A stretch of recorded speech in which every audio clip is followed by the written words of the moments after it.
क्या होगी?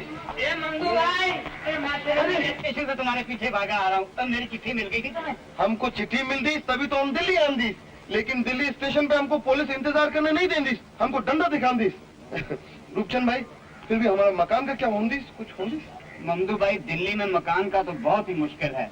या अल्लाह, फिर हम साबी को क्या जवाब देंगी? घबरा गया? अरे मेरे यार, मैंने तेरे लिए एक मकान का इंतजाम करके रखा है। ओ रूपचंद भाई, शुक्रिया। मगर तुम्हें ड्रामा करना पड़ेगा। ड्रामा में काम कर दी? ड्रामा में काम नहीं करना, तुम्हें ड्रामा करना पड़ेगा। बात हजूर, हजूर। क्या है? हजूर, वो रूपचंद मकान लेने के लिए आया है। जाओ से कहिए मकान खाली नहीं है। लेकिन हजूर, उसके साथ पुरखे में एक लड़की भी है। मकान उसको चाहिए। अरे गधे, मुझे पहले क्यों नहीं बताया? काम बना, जरा होशियार रहना। हजूर, हजूर।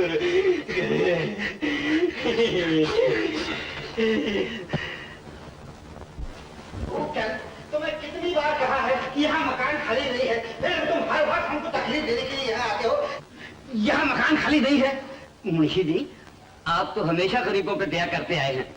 ये बेचारी कश्मीर से अपने भाई के साथ चल के दिल्ली आई है कि शायद दिल्ली में शादी हो जाए कहीं। अभी तक इसकी शादी नहीं हुई। तो इसका भाई कहाँ है? वो बेचारा तो स्टेशन पर सामान लिए बैठा है। मैंने उसे कहा, मुंशी असदुल्ला सोख्ता जैसा पोख्ता और शरीफ इंसान सारी दिल्ली में नहीं मिलेगा। तो तुम्हारे कहने पर मैं इसको मकान दे देता हूँ। जाओ इसके भाई को बुला लो। लेकिन ये किराया कितना लेंगी? अरे किराया का क्या है, तुम जो दोगी वो मैं लूंगा। फिर भी कितना देना पड़ेगा? तुम जितना दोगी किराया ले लूंगा बस। हम तो 2 रुपये देंगे। 2 रुपया?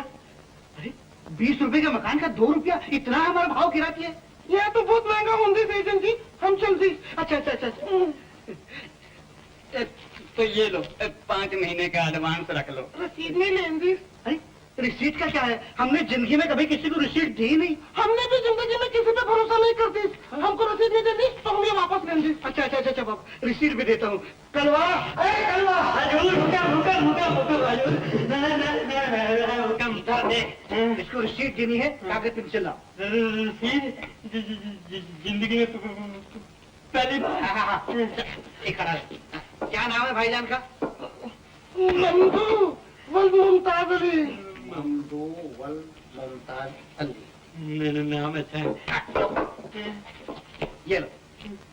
अच्छा मुंशी जी, अब हम जाके भाईजान को ले आए। अरे मगर इसको कहाँ ले जाते हो, ये बेचारी अपने कमरे में आराम करेगी। तुम जाओ भाईजान को ले आओ। बात तो ये भी ठीक है।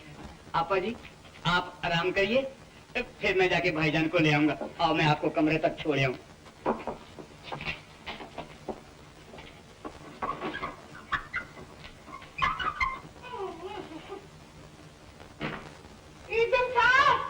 बाहर से ताला मार दी। डरना नहीं आपा, बहुत मजबूत ताला लगा दिया है।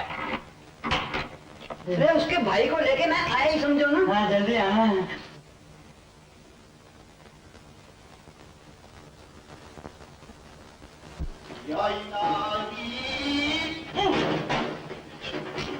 मुंशी जी, मुंशी जी, कौन है मैं? मंगू भैया, खुशामदीद, खुशामदीद, खुशामदीद।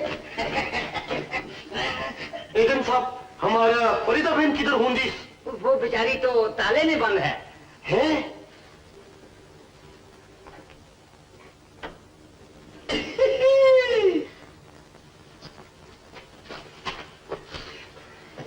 या इलाही मिटना जान दे ददरे दिल। फरीदा बहन, तुम किधर अंदर घुस दी? हमारा बहन शरीफ होंगी, पर्दा करन दी। गोशा। हाँ।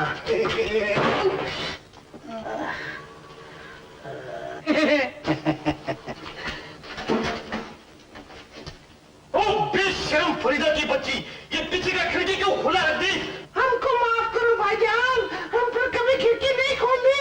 वो हम तुमको माफ नहीं कर दी, हम तुम्हारा सर फोड़ दी। भाईजान, इधर कोई बाहर का आदमी नहीं रहेंगी, इधर खाली मुंशी जी रहेंगी। वो तो बहुत शरीफ आदमी होती।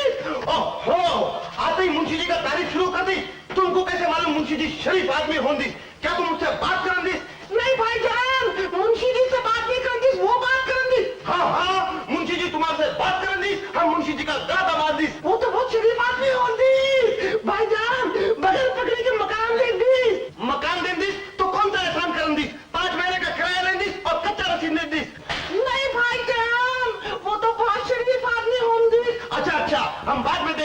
हम आराम करन दी, हम सो जान दी। भाईजान, तुम सो जान दी, हमको भूख लगती, खाना कौन खिलानी? ओह, रात तक खाना नहीं खांदी तो क्या भूखा मर जाती? तुमको भूख लगती तो बाहर जाके पानी पींदी। अच्छा भाईजान, आप सो जान दी, हम बाहर जाके पानी पींदी।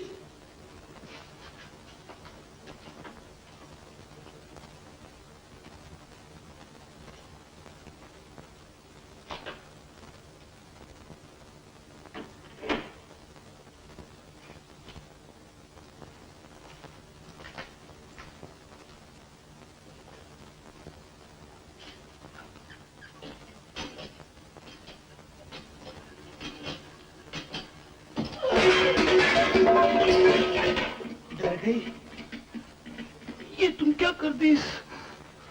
फरीदा, मैं तुमसे कुछ अकेले में बात करना चाहता हूँ।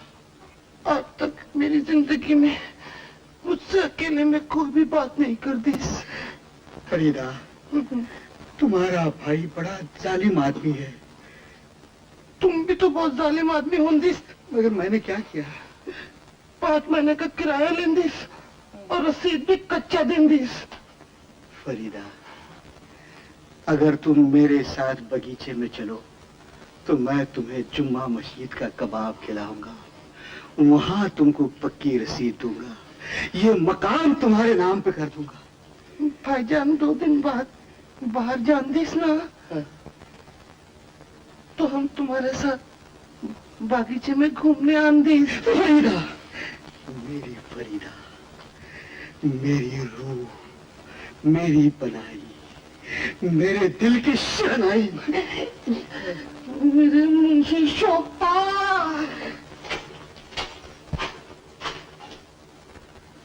शोभता। दीवान साहब, आप दिल्ली आए तो उषा बेटी भी हमारे घर है, वरना इतने दिनों से यहाँ पढ़ रही है, कभी आई अंकल के घर? राय साहब, इसकी यहाँ तबीयत ठीक नहीं रहती, इसी फिक्र में देखने चला आया। अगर तबीयत ठीक नहीं थी तो हमें खबर दी होती। अंकल, आपने मुझे बुलाया? अरे उषा, तुम? हेलो सरला। सरला, ये तुम्हें बहुत याद कर रही थी। सरला, तेरे घर चले? घर? यही बातें करेंगे। हाँ हाँ बेटी, ले जाओ ना अपने घर, दोनों सहेलियां आपस में बातें करना। जी, चले। सरला, गोपाल घर आ गया? भैया, नहीं, वो तो घर में नहीं है। जब मौका होता है तब नहीं होता। सरला, जानती हो मैं तेरे साथ ऊपर क्यों आई हूँ? क्यों? तुझसे अपने सरजू की बातें करनी। देख उषा, मैंने नए पट्टे खरीदे। सरला, एक तू ही तो है जिससे मैं अपने दिल की बात कह सकती हूँ। तू भी नहीं सुनना चाहती? ठीक है, अब मैं तुझसे भी कोई बात नहीं कहूँगी। नहीं उषा, ये बात नहीं। सरला, तू मेरी हालत नहीं जानती। कभी कभी ऐसी घुटन महसूस होती है जैसे किसी आदमी को जीते जी कब्र में बंद किया हो। उस वक्त उसकी बातें करने को जी चाहता है। और सरला, मैं तेरे सिवा किससे करूं उसकी बात? आखिर इन बातों से फायदा क्या होगा उषा? तू क्यों नहीं समझती? वो तुझे धोखा दे गया है, भाग गया है वो। यही बात तो मेरी समझ में नहीं आती कि उसने ऐसा क्यों किया। क्यों? मैं तेरा दुख समझती हूँ उषा, मगर बर्दाश्त भी तो इंसान ही करता है। नहीं सरला, पत्थर बर्दाश्त करता है, इंसान का तो दिल होता है, वो कैसे बर्दाश्त कर सकता है? नहीं उषा, मैंने बर्दाश्त करने वाले इंसान भी देखे हैं। कहाँ? यहाँ, इसी शहर में। तो फिर उनका जख्म इतना गहरा नहीं हो। उषा, तू नहीं जानती उषा, कितने गहरे जख्म खाकर भी लोग चुप रहते हैं। तो फिर वो देवता होंगे, लेकिन मैं देवता नहीं हूँ, मैं इंसान हूँ। मेरे जख्मों में दर्द होता है, उनकी बेवफाई मुझे तीर की तरह चुभती है। उषा, जिसे तुम बेवफा कह रही हो, आखिर उसकी भी तो कुछ मजबूरियां होंगी, ये क्यों नहीं सोचती तुम? देख पगली, ऐसी बातें नहीं करते। कौन जाने इन बातों से उस बेचारे के दिल पर क्या गुजरेगी। उस पे क्या गुजरेगी? वो दिल्ली में इस वक्त कहीं आराम से सो रहा होगा। उसे क्या मालूम, इसी दिल्ली में ऐसी अभागन भी है जिसकी दुनिया उसने वीरान सुनसान कर दी। उषा मेरे एक भैया है, डॉक्टर गोपाल। तू उन्हें नहीं जानती? देखा तो नहीं है, नाम जरूर सुना है। हाँ वही, उन्हें मैंने तेरी सारी कहानी सुनाई थी। बहुत दुख हुआ उन्हें सुनकर। कहने लगे अपनी सहेली को यही समझाना कि जो गुजर गया उसे याद करने से क्या फायदा। और उषा, उन्होंने कहा रमेश बहुत अच्छा लड़का है। सरला, उनसे कह देना कि मेरे लिए इस दुनिया में एक ही अच्छा लड़का है, सरजू। सरला, बाबूजी कह रहे हैं जाने का वक्त हो गया। अच्छा रमेश भैया, आओ उषा।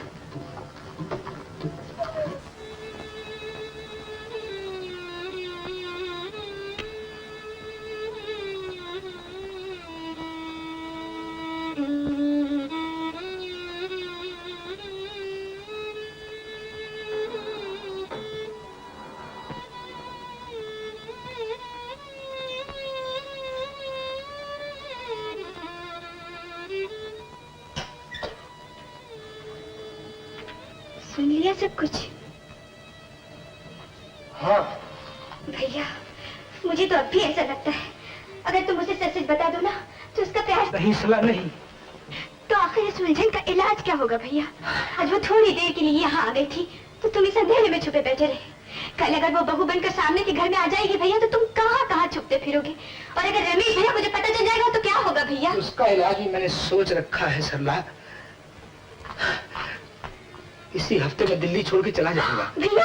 हाँ सरला, शिमला में एक मिशन अस्पताल है जहां तिब्बत से आए हुए ये 3 बच्चे पलते हैं।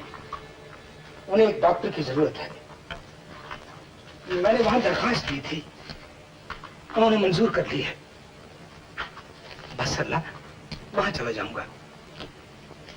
और बहन, अब तो एक ही आरजू है मेरी कि बाकी की जिंदगी उन मासूमों की सिवा में गुजर जाए। हाँ सरला।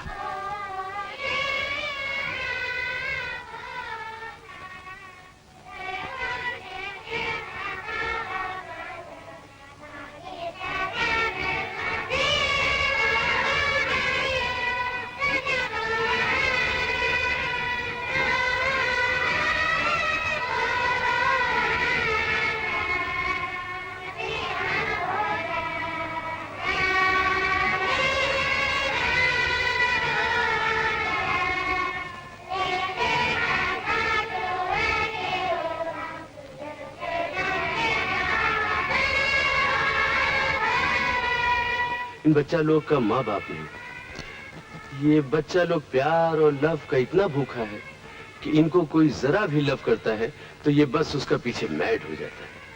तुम डॉक्टर है, तुम्हारा दवा से ज्यादा तुम्हारा लव का जरूरत है इन लोगों को। Remember it.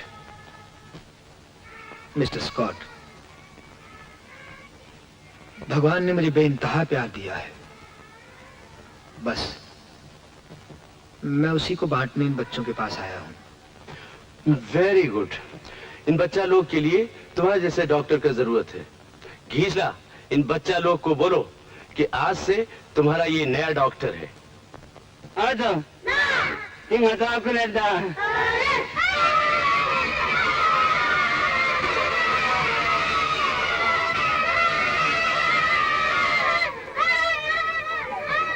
बाबूजी, मुझे शिमला ले चलिए। शिमला? वहाँ क्या है? देखिए, वहाँ फेस्टिवल है, स्कीइंग का मुकाबला भी होगा। और बाबूजी, मेरा मन कहता है वो वहाँ जरूर आएंगे। उषा, जो अब तक नहीं मिला उसकी आशा में कब तक भटकती फिरोगी? जब तक उनसे मुलाकात नहीं होती बाबूजी।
जैसे मुझे जानते ही नहीं। माफ कीजिएगा, कौन है आप? मुझे नहीं जानते? क्या कह रहे हो? क्या बात है बेटी? बाबूजी देखिए ना, यही सरजू है और कहते मुझे नहीं जानता। क्या मजाक कर रहा है? यकीन मानिए, मैं मजाक नहीं कर रहा। ठीक है, तुम मजाक नहीं कर रहे हो, तुम अपनी असलियत दिखा रहे हो। मुझे तो पहले ही मालूम था कि तुम अच्छे आदमी नहीं हो, मगर मुझे ये नहीं मालूम था कि तुम इतने बड़े फरेबी हो। इसे नहीं पहचानते? अच्छी तरह देख लो, इसकी तुमने जिंदगी बर्बाद कर दी। जो तुम्हें दीवानों की तरह ढूंढती फिरती है। कमीने, फरेबी, तुमने हम दोनों को इतना दुख दर्द दिया है कि जी चाहता तुम्हारा गला घोट। नहीं बाबूजी, बाबूजी मैं जानती हूँ इनको क्या हुआ है। बाबूजी आप जानते हैं, किसी एक्सीडेंट, किसी चोट की वजह से लोग सब कुछ भूल जाते हैं। इनके साथ यही हो सकता है। सरजू, तुम्हारा कोई एक्सीडेंट तो नहीं हुआ? जी जी नहीं। देखिए ना बाबूजी, ये भी भूल गए। सरजू, सरजू मुझे गौर से देखो, मैं उषा हूँ, उषा। याद करो, हम गुलमर्ग में मिले थे और मैं घोड़े से गिर गई थी, तुमने मुझे उठाया था। और सरजू हम झील के किनारे सैर किया करते थे, तुम मुझे पहाड़ों की रानी बोला करते थे। सरजू, और तुम एक बार हमारे घर भी आए थे हकीम साहब बन के। मुझे अफसोस है, मैं वो नहीं हूँ। आपको धोखा हुआ है। मुझे धोखा नहीं हुआ, तुम धोखा दे रहे हो। ओह मेरी समझ में नहीं आ रहा तुम्हें क्या हो गया है। याद है तुम स्कीइंग के चैंपियन थे। Skiing champion? आप लोग तो मेरा मजाक उड़ा रहे हैं। मैं तो ठीक से चल भी नहीं सकता, बचपन से अपाहज हूं।